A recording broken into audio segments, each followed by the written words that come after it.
आज मुंबईमधील वसई विरारमध्ये एका फळ विक्रेत्याने गटारीमधले पाणी त्या फळावर शिंपडले असे व्हिडिओ व्हायरल होत आहे इंस्टाग्रामवर वगैरे.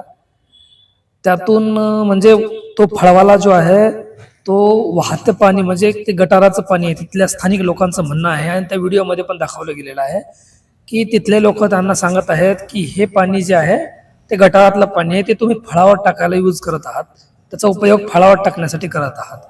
त्यानंतर तो फळवाला त्यातून वाचण्यासाठी म्हणा किंवा काहीही म्हणा स्वतःला सिद्ध करण्यासाठी तो नालीतलं पाणी पिऊन दाखवत आहे त्या व्हिडिओमध्ये. असाच काही दिवसापूर्वी जेव्हा दिल्लीचं इलेक्शन झालं त्यानंतर दिल्ली साफ होती का नाही हे दाखवण्यासाठी एक ढोंगी महात्मा यमुना नदीवर पाणी पिण्यासाठी गेले होते आणि ते दुनियाला पाणी पिऊन दाखवत होते की कसं आम्ही दिल्लीचं पाणी यमुना नदीचं पाणी शुद्ध केले. खरंच ते पाणी यमुना नदीचं पित होते का आणि जे ते पाणी पित होते ते यमुना नदीमधलंच होतं का ते पाणी दुसरं पिऊन दाखवत होते दुनियाला, हे कमेंटमध्ये नक्की सांगा. आणि त्या महात्म्याचं नाव कमेंटमध्ये सांगा नक्की की तो महात्मा कोण होता ढोंगी की जो सांगत होता की आम्ही यमुना नदी साफ केली आणि त्याचं पाणी इतकं साफ झालं की ते आता पिऊ पण शकता.